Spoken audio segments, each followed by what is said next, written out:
पच्चीस जून 1975 को कांग्रेस पार्टी की निर्वाचित पूर्व प्रधानमंत्री इंदिरा गांधी ने अपने राजनीतिक स्वार्थ के चलते लगे इमरजेंसी लगाने की घोषणा से अभिव्यक्ति की स्वतंत्रता, राजनीतिक स्वतंत्रता, यात्री स्वतंत्रता और पारिवारिक स्वतंत्रता अनेक प्रकार की उन स्वतंत्रताओं पर भारी आर्थिक स्वतंत्रता का वो भार जिसमें लोग राजनीति ही नहीं कर पाए थे।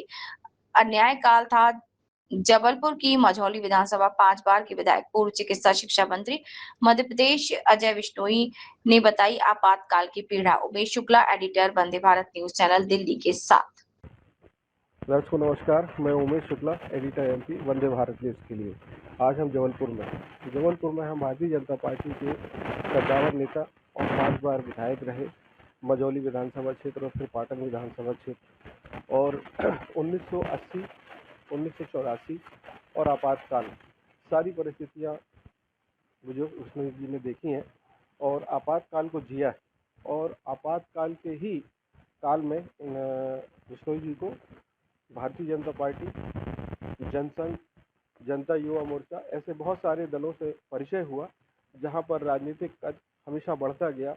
और आज भी भारतीय जनता पार्टी के ही एमएलए हैं और कई विभागों के मंत्री भी रहे हैं कैबिनेट में, शिवराज जी के, बाबूलाल गौर जी के कार्यकाल में, और आज भी भारतीय जनता पार्टी में ही जनता की सेवा में लगे हुए हैं।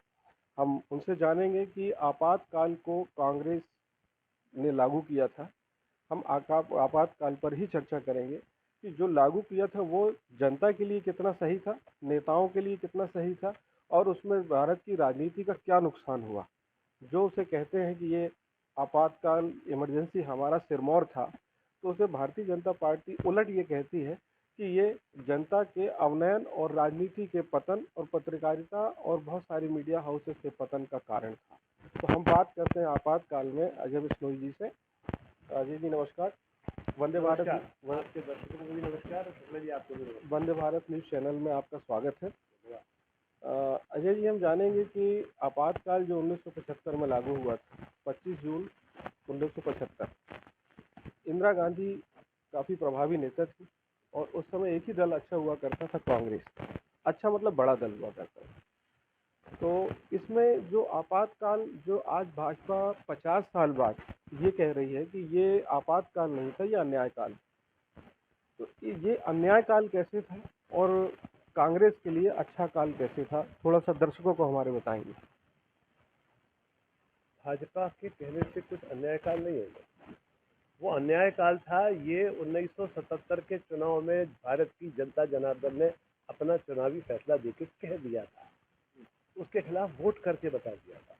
इंदिरा गांधी जैसी शख्सियत को चुनाव हरा के बता दिया था। रीवा महाराज जैसे लोग चुनाव हार गए। जनता ने फैसला कर दिया था कि तुम्हारा काल अच्छा नहीं था, अन्याय वाला काल था। आप अपनी पीठ खुद थपथपा रहे थे, अखबारों पर सेंसरशिप लगवा के वही छपवा रहे थे जो आप चाहते थे, रेडियो से वही न्यूज जाती थी जो आप चाहते थे, वही ध्वनि आपके कानों में गूंजती थी, तो आपको भी लगता था कॉल बहुत अच्छा था। इसलिए वो कॉल आपको अच्छा लग सकता है, जनता को अच्छा नहीं लगा। जनता का फैसला उस समय आपातकाल में मतलब ये ऐसा हमने सुना भी है और अखबारों के सुर्खियों में भी पढ़ा है कि यदि आपातकाल नहीं लगता तो शायद भारतीय जनता पार्टी का जन्म नहीं होता, और भारतीय जनता पार्टी जो आज जमीन है वो आपातकाल की ही देन है। इस पर क्या कहना चाहेंगे आप? देखिए, भारतीय जनता पार्टी तो आपातकाल के बहुत दिनों बाद बनी है। ये सही है कि आपातकाल लगा, उसके बाद में जब चुनाव घोषित हुए तब तत्कालीन जनसंघ ने अपने आप को विसर्जित किया, एक लार्जर इंटरेस्ट में बाकी सब पार्टियों ने भी विसर्जित किया। सब लोग मिलकर चुनाव लड़े। मैं तो जेल के अंदर था ना, इसलिए मेरे को जानकारियाँ ज़्यादा है। पहले तो आप ये समझ लीजिए, आपके दर्शकों को ये बताना जरूरी है कि आपातकाल लगा क्यों, ये जानना भी जरूरी है। देखिए, 12 जून 1975 को हाई कोर्ट इलाहाबाद का फैसला आया और इंदिरा गांधी का चुनाव निरस्त हो गया। इसका अर्थ है कि अब वो मुख्य प्रधानमंत्री नहीं रह सकते। पर वो 12 जून से 25 जून तक बात क्यों खींची? इसलिए 25 जून तक खींची कि 25 जून को बड़ी रैली करी जयप्रकाश नारायण जी ने दिल्ली में, जिससे तकरीबन 6 लाख आदमी, सब बड़े नेता थे, अटल जी, अडवाणी जी से लेके, मौजूद जी से लेके, जयप्रकाश नारायण जी से लेके, सारे बड़े नेता उसमें थे। समय रामधारी सिंह दिनकर जी की एक कविता की हुंकार उठी, सिंहासन खाली करो कि जनता आती है। उस रैली को देखकर इंदिरा गांधी जी का विश्वास जगमगा गया और उन्होंने तुरंत आनंद फानंद में तय किया कि अब इमरजेंसी लगाना है, आपातकाल लगाना है। बिहार के गवर्नर सिद्धार्थ शंकर रे को पहले ही से उन्होंने कह रखा था, वो ड्राफ्ट लेके हाजिर हो गए। उस ड्राफ्ट को टाइप करके रात को 1:30 बजे राष्ट्रपति के पास पहुंचा दिया गया, फखरुद्दीन अली अहमद के पास। 25 जून की रात फखरुद्दीन अली अहमद के पास पहुंचा दिया गया। सामान्य तौर पे पहले कैबिनेट प्रस्ताव करती है और उसके बाद राष्ट्रपति उसको अप्रूवल देता है। यहाँ राष्ट्रपति का अप्रूवल रात को 1:30 बजे नींद से उठा के उनका ले लिया और सुबह 6 बजे कैबिनेट बुलाई। उस कैबिनेट में कुल 15 लोग आए, 1 मिनट में प्रस्ताव पारित हो गया। ये हुआ 26 जून की सुबह। पर इमरजेंसी इंदिरा गांधी ने तो अपने हिसाब से लागू कर दी थी 25 जून की रात को। उनने तो रात में अरेस्टिंग शुरू कर दी थी, रात को ही आदेश जारी कर दिया था कि सब अखबार वालों की लाइट काट दो। उन्होंने रात को ही कह दिया था कि कल हाईकोर्ट नहीं खुलेगा। ये तो फैसला वो अपने मन से कर चुकी थी। लिखा पढ़ी की बात तो बाद में हुई है। हम लोगों की गिरफ्तारी के लिए आदेश 25 जून को ही आ गए थे। केंद्र की सरकार ने प्रदेश की सरकारों को एक लाइन का आदेश दिया था, arrest all top opposition leader. प्रदेश सरकार ने वही आदेश भेज दिया जिला प्रशासन को। अब जिला प्रशासन ने जो उनकी सूझबूझ समझ थी उसके हिसाब से नेताओं को गिरफ्तार करना शुरू कर दिया। अब आप ये समझ लीजिए कि जिला प्रशासन की समझदारी कितनी थी कि जो जयप्रकाश नारायण जी जैसे वरिष्ठ नेता को, बुजुर्ग नेता को गिरफ्तार किया, धारा लगाई एक आईपीसी की 160 आवारागर्दी। जयप्रकाश नारायण जी रात को 2 बजे आवारागर्दी के आरोप में बंद कर दिए गए। एक आईपीसी की 160 आवारागर्दी। जयप्रकाश नारायण जी रात को 2 बजे आवारागर्दी के आरोप में बंद कर दिए गए। ये आपातकाल की पृष्ठभूमि थी और वो आपातकाल की भूमि जिस तरीके की सेंसरशिप लगी और जिस तरीके से अखबारों पर रोक लगी, रेडियो पर रोक लगी, बीबीसी ने अपना दफ्तर बंद कर दिया, मार्क टेली हिंदुस्तान छोड़ के वापस लंदन चले गए, वो सब जो पृष्ठभूमि आप देखेंगे तो उस पृष्ठभूमि में फिर वही स्वर के लिए गुंजाइश बची जो सरकार को अच्छी लगती है और वही जो स्वर की उनके लगातार कान में आता गया, अच्छा अच्छा अच्छा, इसलिए वो वास्तविकता को भांप नहीं पाए। और जब उन्होंने चुनाव कराने का फैसला लिया तो इस विश्वास के साथ में किया कि हम चुनाव जीत जाएंगे, पर जनता ने जवाब उल्टा दिया। पर अब एक सवाल आपका पहले और जवाब दे दो, इमरजेंसी क्यों लगाई? सिर्फ रैली के कारण नहीं। रैली में 6 लाख की भीड़ जुटी क्यों? 1971 में अभूतपूर्व विजय हुई थी श्रीमती इंदिरा गांधी की, कांग्रेस की, क्योंकि उसी समय बांग्लादेश का युद्ध जीता था, उसी समय प्रीवी पथ बंद हुआ था, उसी समय राष्ट्रीय बैंकों का जो राष्ट्रीयकरण हुआ था, बैंकों का राष्ट्रीयकरण हुआ था, उसी समय नारा बुलंद हुआ था गरीबी हटाओ का। इस सब के कारण 352 सीटों के साथ इंदिरा गांधी जीती थी, पर उनका एक सीट का चुनाव हारते ही वो इतनी क्यों हिल गई? तो 25 जून को जो 6 लाख की भीड़ इकट्ठी हुई और उसके पहले 73 से 75 जयप्रकाश के नारायण में जिस तरीके से बेरोजगारी के खिलाफ, भ्रष्टाचार के खिलाफ आवाज उठाना बुलंद हुई, पूरे देश की जनता इकट्ठी होती चली गई, तो 25 जून को ये विश्वास हो गया इंदिरा गांधी को कि सत्ता जा रही है और अब की जाएगी तो कभी वापस नहीं आएगी, इसलिए उन्होंने ये स्टेप उठाया। आपातकाल लगने के बाद उसके बाद कांग्रेस को 2 बार जनाधार मिला, 2 बार जनाधार मिला। आज 50 साल बाद यदि बीजेपी ये कहती है कि वो अन्याय काल था, तो आपातकाल के बाद कांग्रेस को 2 बार जनाधार क्यों मिला? हम आज की तारीख में कुछ नहीं कह रहे। 77 के चुनाव में जनता ने जो कह दिया था उसको दोहरा रहे हैं। नहीं, लेकिन देखिए आपातकाल आप सुन लीजिए जी, नहीं आपको मैंडेट तो दिया शुक्ला जी, पढ़ाई करके आइए, आप गलत पढ़े हुए हैं। 77 के चुनाव में कांग्रेस चुनाव हारी। भाई इस प्रश्न का पढ़ाई से कोई लेना देना नहीं, विषय सिर्फ इतना है कि आपातकाल लगा, आपातकाल के बाद भी 2 बार जनता ने मैंडेट तो दिया। हम उसको ये कैसे कह सकते हैं कि आज अन्याय काल है? इससे भाजपा अपने स्वार्थी राजनीति कर रही है, या हम ये कह दें कि वो जनता ने उसको स्वीकार भी किया था आपातकाल को, क्योंकि 2 बार मैंडेट मिला। ये राजनीति को समझिए, राजनीति में बहुत चीजें पीछे नहीं चलती है। अब मैं चलो आप पृष्ठभूमि आप जिस पर बात कर रहे हैं ना, अपन 71 के चुनाव के पहले चले चलते हैं, 64-65। अरे देखिए आप चलिए ना, आप देखिए तो 71 के पहले का जो चुनाव था उसमें बामुश्किल इंदिरा गांधी को बहुमत मिला था, वो भी साउथ के भरोसे मिला था, नॉर्थ में नहीं मिला था। पर उसी जनता ने 71 में उनको 352 सीट दे दी, जहाँ नहीं थी वहाँ भी जीत गए। समय बदल गया, काल बदल गया, विषय बदल गया। 77 के चुनाव में जो फैसला हुआ वो उसके सिर्फ आपातकाल को लेकर फैसला था। 80 में जो चुनाव में फैसला दिया जनता ने, तो आपातकाल के मामलों को नहीं दिया, जनता पार्टी की आपसी लड़ाई के कारण उनको फैसला दिया। फिर 1984 का चुनाव आया, 84 का चुनाव का जो फैसला हुआ वो आपातकाल के कारण नहीं हुआ था, वो राजीव गांधी की हत्या के कारण हुआ था। आप समझिए विषय को। हर एक समय चुनाव के समय अलग अलग नैरेटिव्स बनते हैं, जनता की अलग अलग सोच बनती है, उसके हिसाब से जनता का फैसला आता है। हम आप इस बात को मान भी लें कि जो 2-3 बार कांग्रेस को आपातकाल के बाद मैंडेट मिला, वो अब हम उसको राजीव गांधी की हत्या के बाद का सिंपैथी वोट मान लेते हैं। लेकिन आज यदि 2025 में अपन बात करें तो हम केरल क्या बदल पाए थे? देखिए, केरल की जो राजनीति है उसकी पृष्ठभूमि अपने आप में बिल्कुल अलग है। आज की तारीख में उसको अपन ना जोड़े तो अच्छा ही है, क्योंकि वहाँ पर तो धार्मिक लड़ाई ज़्यादा है, वैचारिक लड़ाई कम है। इसलिए नहीं, मैं फिर कह रहा हूँ ना कि केरल जैसे एक छोटे से राज्य से साथ में आप पूरे हिंदुस्तान की तुलना मत करिए कृपया। हिंदुस्तान बहुत बड़ा है, हिंदुस्तान में बात करने के लिए और बहुत बड़े बड़े राज्य हैं। एक छोटे से राज्य की किसी तुलना को करके आज की तारीख में आप फिर जम्मू कश्मीर की बात करने लगे, तो छोटे छोटे ये राज्य जो है इनकी अपना अपना अलग अलग कहानी है। एक राजनीति का प्रभाव है कि हम जैसे भारतीय जनता पार्टी, जनसंघ, इन सबको बने हुए काफ़ी समय हो गया, तो आपातकाल सारी परिस्थितियों को हम छोड़ के छोटा सा एक राजनीति शब्द में भी यदि जाते हैं जो आज बहुत व्यापक है कि हम केरल और जम्मू कश्मीर दोनों की बात करें, तो हम ना वहाँ बदल पाए ना यहाँ, हम तो बड़े मुश्किल से बदल पाए। यदि हम 370 ना यदि बीजेपी हटाती तो मुझे लगता है कि आज भी शायद जैसे परिस्थितियाँ फिर से वहीं आ गई जहाँ हम थे। तो अब क्या बदला, क्या लग रहा है आपको? केरल और जम्मू कश्मीर में कुछ बदला नजर आ रहा है क्या? बहुत कुछ बदला, परिस्थितियाँ बदली हैं।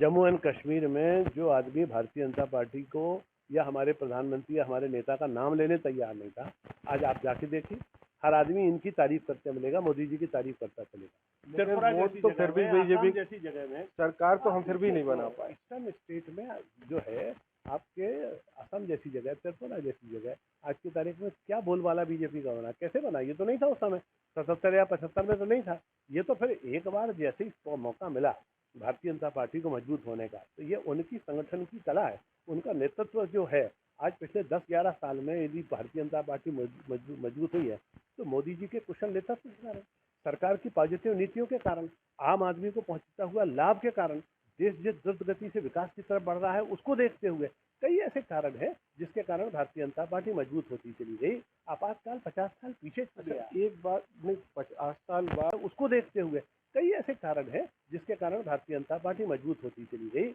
आपातकाल 50 साल पीछे चले गया। एक बात नहीं, 50 साल बाद आपातकाल छूट गया, हम इस बात को मानते हैं, मीडिया मानते, सब लोग मानते हैं। लेकिन समस्या ये है कि आज बीजेपी को पूरे राष्ट्रीय मंच या स्वयंसेवक संघ जो है, ये सब अपने अपने राष्ट्रीय मंचों से आपातकाल का जो उसको अन्याय काल जो मतलब कह रहे हैं कि ये अन्याय काल है। तो आज 50 साल बाद भाजपा को या आरएसएस को ये क्या जरूरत पड़ गई कि हम उस गड़े मुर्दे को, 75 के गड़े मुर्दे को आज हम उसको शरीर और आत्मा डाल रहे हैं उसमें। शादी के बाद 25वीं वर्षगांठ क्यों मनाते हो, 50वीं वर्षगांठ क्यों मनाते हो? ये 25 और 50 कुछ ऐसे अपने आप के फिगर है जिस समय लोगों को अपनी शादी की याद आ जाती है। क्या ये सिर्फ फिगर फिर समझ लीजिए, आपातकाल के 50 साल पूरे हुए, इसलिए उस चीज़ को क्या है कि आज की जो नौजवान पीढ़ी है उसको पता होना चाहिए कि किस प्रकार का अन्याय कांग्रेस ने किया था, किस प्रकार का सोच कांग्रेस का है। पर आज भी कांग्रेस का वो सोच बदला नहीं है, अधिनायकवादी का सोच। उस चीज़ को लोगों को दोबारा बतलाना और याद दिलाना। नौजवान, जैसे मैंने कहा ना कि आपका जन्म तब हुआ जब आपातकाल लग चुका था, इसलिए आपको गहराई से उतनी चीज़ें पता नहीं है। पर चूंकि मैं आपातकाल में 25 जून को पहली रात को गिरफ्तार होने वालों में है, मैंने 19 महीने की जेल काटी हुई है, मैंने उनका अध्ययन गरीब बारीकी से किया हुआ है, उसके बाद की चीज इतिहास को भी मैं 50 साल से जी रहा हूँ, इसलिए मेरे को उसकी गहराइयाँ पता है। पर आम उस नौजवान को पता नहीं है जो बाद की पीढ़ी आई है, आप या आपके बाद और पीढ़ी आ गई है, उस पीढ़ी को इस सबकी जानकारी देना हमारा अपना नैतिक दायित्व है। इसलिए इस 50वें मौके पे हमने व्यापक तरीके से उसको नीचे तक पहुंचाने की कोशिश की। मतलब इसकी गोल्डन जुबली भी मनाई जाएगी? क्यों नहीं मनाएंगे, जरूर मनाएंगे, आने दो समय, आने दो समय। दूसरा अजय जी, जो आपातकाल के बाद की जो परिस्थितियां अब है, उसमें जैसे ये कहा जाता है कि जब आपातकाल लागू हुआ था तो बहुत सारे गवर्नमेंट जो ऑफिस थे और फैक्ट्रियाँ थी, जो सरकारी संस्थान थे, वो बिल्कुल 10:15 यानी 10:15 5:30 यानी 5:30, मतलब सुबह खुलना शाम को 5:30 बजे बंद होना, बहुत टाइम मेंटेन हुआ था। और करप्शन में भी बहुत अंतर आया था, करप्शन में भी बहुत लगाम लगी थी। ये कहाँ तक सही? करप्शन में जीरो लगाम थी, पर करप्शन को उजागर करने के लिए ना अखबार था, ना मीडिया था, सोशल मीडिया तो था ही नहीं। रहा सवाल समय पाबंदी का, जब आपके सर पे तलवार लटक जाए और ये पता लग जाए कि हम 10:05 पर नहीं पहुंचेंगे तो नौकरी से निकाल दिए जाएंगे, ये जेल में बंद कर दिए जाएंगे, और उसके बाद आपकी सुनवाई ना हाई कोर्ट करेगा ना सुप्रीम कोर्ट करेगा, तो अच्छे अच्छे समय पे आने लग जाएंगे। वो पाबंदी तलवार की नोक पर थी, तो तलवार के नोक की पाबंदी ज़्यादा अच्छी नहीं होती, वो न ज़्यादा चलती है। उसके खिलाफ विद्रोह हुआ वोट के रूप में 77 के चुनाव में। अच्छा, आपातकाल जो था, आपातकाल ने ही आप ये भारतीय जनता पार्टी और इनको सबको विलय करके भारतीय जनता पार्टी एक नया संगठन तैयार हुआ, जो आज बहुत सबसे बड़ा संगठन है शायद विश्व का। तो ये आपातकाल की देन है? देखिए, आपातकाल की देन तो थी जनता पार्टी की सरकार। फिर जनता पार्टी की सरकार के समय में, जिस समय आरएसएस को लेके विरोध शुरू हुआ समाजवादी विचारों का, तो हम लोगों ने आरएसएस छोड़ने की बजाय सरकार छोड़ना ठीक समझा, और उस समय सरकार छोड़ के अलग हुए। तो अब स्वाभाविक रूप से जनसंघ हम तिरोहित कर चुके थे और हमने जनता पार्टी छोड़ दी थी, एक नया दल बनाना था। तो हम लोगों ने 1980 में दिल्ली के मैदान और बॉम्बे के मैदान में इकट्ठे हुए और वहाँ पे भारतीय जनता पार्टी का गठन किया। और जो हमारे पास संगठन क्षमता थी, हमारे पास गांव-गांव तक जो नेता थे, उन नेताओं की क्षमता और उनके दम पर और संगठन और हमारे कुशल नेतृत्व के कारण, हमारी नीतियों के कारण, हमारी विचारधारा के कारण हमारा संगठन मजबूत होता था। ऐसा नहीं है, हम आपातकाल के बाद भी हमने धोखा खाया, हम 2 सीट पे भी आए, फिर 2 सीट से 90 सीट और 90 सीट से 150 सीट और 150 सीट से हम 300 सीट की तरफ बढ़े हुए। हमने हमने झटके भी खाए हैं, उन झटकों से सीखा भी है और सीख के फिर खड़े हुए। अब कहाँ आपातकाल की बात करते हैं, आपातकाल बहुत पीछे छूट गया। अच्छा, दूसरा, आज की परिस्थिति में जहाँ पर भारतीय जनता पार्टी आज शीर्ष पे है, तो अब क्या लोगों का ये कहना है कि पिछले 10 साल से या 14 साल से जब से ये भाजपा सरकार है, तो ये कांग्रेस इसको कह रही है कि ये आपातकाल है, इस आपातकाल का तोड़ क्या है, ये आपातकाल हटना चाहिए। आपको क्या लगता है कि मोदी जी की नीतियाँ या मोदी जी का जो शासन है, उसके कारण जनता आपको चुनाव जिता रही है भारतीय जनता पार्टी को, या कांग्रेस जो कह रही है कि ये मोदी आपातकाल है, ये इसमें आप क्या कहना चाहेंगे, क्या टिप्पणी आप? बिल्कुल आपातकाल है कांग्रेस के लिए, क्योंकि उसका विकास नहीं हो पा रहा, उसके नेता छोड़ छोड़ के उसको भाग रहे हैं, एक एक प्रदेश उसके हाथ से खिसक रहा है। ये आपातकाल उनके लिए है, इसलिए वो इसको आपातकाल आपातकाल करके हल्ला कर रहे हैं। दुनिया में, देश में कोई नहीं मान रहा कि आपातकाल है, देश बन के मान कर सुनहरा काल है, सुनहरा नेतृत्व मिला है, सब कुछ अच्छा हो रहा है। पर सब कुछ अच्छा होने के कारण सबसे ज़्यादा बुरा हो रहा है तो कांग्रेस का हो रहा है, कांग्रेस के नेताओं का हो रहा है, इसलिए कांग्रेस के लिए ये आपातकाल है। एक आखिरी सवाल आपातकाल पर, कि हम जबलपुर में हैं आज, हम जबलपुर की में भी आपातकाल का काफ़ी अच्छा, मतलब काफ़ी दुष्प्रभाव रहा है। आप ही बता रहे हैं कि आपने 19 साल आपातकाल में जेल काटी है। तो आपातकाल सिर्फ शहर तक सीमित था या गाँव में भी इसका दुष्प्रभाव था? देखिए, मैंने उस दिन कहा था कि एक लाइन का आदेश था दिल्ली से कि arrest all top opposition leader, फिर वो आ गया भोपाल, भोपाल से आ गया जबलपुर, जबलपुर में उन्होंने अरेस्टिंग शुरू कर दी। उसके बाद फिर शायद जो भी निर्देश जाना शुरू हुए जो हम लोगों की जानकारी भी नहीं है, कि भाई आरएसएस वालों को बंद कर दो, तो आरएसएस तो गाँव थी और इसलिए गाँव से भी लोगों को लेके, गरीब आदमी छोटा सा बिल्कुल परचून का काम करने वाला, 2 एकड़ की किसानी करने वाला, सिर्फ इसलिए कि वो आरएसएस की शाखा में जाता है या आरएसएस की शाखा लगाता है, उसको उठा उठा के बंद कर दिया। कुछ गाँव वालों के नाम बता सकते हैं, मतलब किन आसपास के? हम अब जिस विधानसभा से हम हैं, यहीं पर हम यही बात कर रहे हैं। हम अभी कटंगी के पहले भनौदा चले जाओ, तो वहाँ पर हमारे अंजनी सिंह हैं, ठाकुर अंजनी सिंह हैं। आप कटंगी, हाँ, मझौली आ जाइए, मझौली से 8 लोग थे, वीरा साहू थे, नेमा जी थे, ठीक है ना, हमारे मस्तराम चौहान वहाँ पर थे, एक रजक हमारे वहाँ पर थे, एक लोधी है हमारे दोनी जैसे गांव के, रजक और लोधी वो थे। ये मस्तराम चौहान जो है वो हमारे बगल में, मझौली के बगल में लोहारी जैसा गांव था, मझौली के समय गांव के इस तरीके से था। ये गांव से लोगों को उठा के इन्होंने बंद कर दिया था। गरीब आदमी, छोटी छोटी नौकरी करने वाला, आप जेल की विभीषिका को समझिए कि वो जो मध्यम वर्ग नहीं, निम्न वर्ग का व्यक्ति वहाँ बंद था, जिसके यहाँ अब जब हमारे पास खबरें आती थी जेल के अंदर कि हमारे बच्चे को स्कूल से इसलिए निकाल दिया कि फीस जमा नहीं हुई, हमारा मकान मालिक हमको किराया दुकान से बाहर इसलिए निकाल दे रहा है कि हम किराया उसको नहीं दे पा रहे हैं, तब वो जो अंदर बंदे लोग थे उनके क्या हाल थे। मैंने तो एक नहीं कई जेल देखी। मेरे को जबलपुर जेल के हर कोने में रखा गया है बदल बदल के। मेरे को जबलपुर जेल से टीकमगढ़ जेल भी भेजा गया है। 8 9 10 महीने में आना रखने के बाद फिर जबलपुर जेल आया हूँ। मैं जबलपुर के सेग्रीगेशन आउटर सेग्रीगेशन से लेकर कोढ़ी बैरक तक को मेरे को रखा गया है। फिर यहाँ से राजस्थान के बॉर्डर जावरा जेल में भी मेरे को भेजा गया है। जावरा जेल से फिर जबलपुर जेल भेजा गया है। मैंने अनेकों जेल देखी हैं, अनेकों स्थितियाँ देखी हैं। वहाँ लोगों के ऊपर जिस तरीके से अन्याय और अत्याचार होता देखा, वो भी मैंने देखा है। उनका रोना भी देखा है और उनको हंसाने के तरीके भी खोजे हैं। आपातकाल वाकई में आपातकाल है। दर्शकों, आज हम जबलपुर में अजय बिश्नोई जी, भाजपा के कद्दावर नेता और विधायक, हम इनकी बेबाक टिप्पणियां आपातकाल में कि आपातकाल का प्रभाव सिर्फ शहर तक नहीं था या शहर की सिर्फ टॉप लीडर्स जेल में नहीं थी, गांव में थे। अपने विधानसभा के कुछ गांव और कुछ लोगों के नाम भी अजय जी ने गिनवाए कि ये लोग भी 8 लोग 9 लोग जो इनके याद में है अभी, उनके नाम बताए कि वो लोग भी जेल में थे। तो दोस्तों, और अजय जी के चेहरे में आपातकाल की परिस्थितियां आज भी आसानी से देखी जा सकती हैं कि आपातकाल का भय और आपातकाल का जो दर्द था, इन्होंने जो आपातकाल जिया है और आपातकाल क्यों आपातकाल था, इनके चेहरे के एक्सप्रेशन से ही, प्रभाव से ही हमें समझ में आता है कि आपातकाल आपातकाल था, जिसे भले कांग्रेस अपने राजनीतिक स्वार्थ के लिए कहती कि नहीं वो हमारा स्वर्णिम काल था, अब इमरजेंसी ज़रूरी थी। तो दोस्तों, ये फ़र्क अजय जी से हमने जाना। अजय जी, आपको बहुत बहुत धन्यवाद वंदे भारत से बात करने के लिए। नमस्कार। धन्यवाद। दर्शकों को भी धन्यवाद और नमस्कार। तो आपातकाल सिर्फ शहर तक सीमित था या गांवों में भी इसका दुष्प्रभाव था? देखिए, मैंने उस दिन कहा था कि एक लाइन का आदेश था दिल्ली से कि arrest all top opposition leader. फिर वो आ गया भोपाल, भोपाल से आ गया जबलपुर, जबलपुर में उन्होंने अरेस्टिंग शुरू कर दी।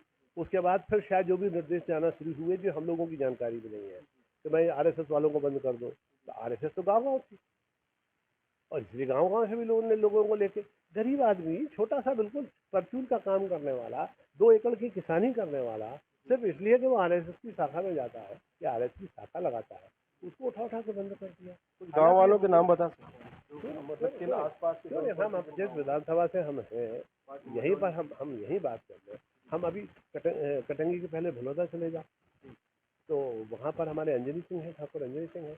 आप कटंगी, हाँ, मझौली आ जाइए। मझौली से 8 लोग थे। वीरा साहू थे, न्यामा जी थे, ठीक है ना। हमारे मस्तराम चौहान वहाँ पर थे, एक रजक हमारे वहाँ पर थे, एक लोधी है हमारे दोनी जैसे गांव के, रजक और लोधी वो थे। ये मस्तराम चौहान जो है वो हमारे बगल में, मझौली के बगल में लोहारी जैसा गांव था, मझौली के समय गांव के इस तरीके से था। ये गांव गांव से लोगों को उठा के इन्होंने बंद कर दिया था। गरीब आदमी, छोटी छोटी नौकरी करने वाला, आप जेल की विभीषिका को समझिए कि वो जो मध्यम वर्ग नहीं, निम्न वर्ग का व्यक्ति वहाँ बंद था, जिसके यहाँ अब जब हमारे पास खबरें आती थी जेल के अंदर कि हमारे बच्चे को स्कूल से इसलिए निकाल दिया कि फीस जमा नहीं हुई, हमारा मकान मालिक हमको किराया दुकान से बाहर इसलिए निकाल दे रहा है कि हम किराया उसको नहीं दे पा रहे हैं, तब वो जो अंदर बंदे लोग थे उनके क्या हाल थे। मैंने तो एक नहीं कई जेल देखी। मेरे को जबलपुर जेल के हर कोने में रखा गया है बदल बदल के। मेरे को जबलपुर जेल से टीकमगढ़ जेल भी भेजा गया है। 8 9 10 महीने में आना रखने के बाद फिर जबलपुर जेल आया हूँ। मैं जबलपुर के सेग्रीगेशन आउटर सेग्रीगेशन से लेकर कोढ़ी बैरक तक को मेरे को रखा गया है। फिर यहाँ से राजस्थान के बॉर्डर जावरा जेल में भी मेरे को भेजा गया। जावरा जेल से फिर जबलपुर जेल भेजा गया। मैंने अनेकों जेल देखी हैं, अनेकों स्थितियाँ देखी हैं। वहाँ लोगों के ऊपर जिस तरीके से अन्याय और अत्याचार होता देखा, वो भी मैंने देखा है। उनका रोना भी देखा है और उनको हंसाने के तरीके भी खोजे हैं। आपातकाल वाकई में आपातकाल है। दर्शकों, आज हम जबलपुर में अजय बिश्नोई जी, भाजपा के कद्दावर नेता और विधायक, हम इनकी बेबाक टिप्पणियां आपातकाल में कि आपातकाल का प्रभाव सिर्फ शहर तक नहीं था या शहर की सिर्फ टॉप लीडर्स जेल में नहीं थी, गांव में थे। अपने विधानसभा के कुछ गांव और कुछ लोगों के नाम भी अजय जी ने गिनवाए कि ये लोग भी 8 लोग 9 लोग जो इनके याद में है अभी, उनके नाम बताए कि वो लोग भी जेल में थे। तो दोस्तों, और अजय जी के चेहरे में आपातकाल की परिस्थितियां आज भी आसानी से देखी जा सकती हैं कि आपातकाल का भय और आपातकाल का जो दर्द था, इन्होंने जो आपातकाल जिया है और आपातकाल क्यों आपातकाल था, इनके चेहरे के एक्सप्रेशन से ही, प्रभाव से ही हमें समझ में आता है कि आपातकाल आपातकाल था, जिसे भले कांग्रेस अपने राजनीतिक स्वार्थ के लिए कहती है कि नहीं वो हमारा स्वर्णिम काल था, अब इमरजेंसी ज़रूरी थी। तो दोस्तों ये फ़र्क अजय जी से हमने जाना। अजय जी आपको बहुत बहुत धन्यवाद वंदे भारत से बात करने के लिए। नमस्कार। धन्यवाद।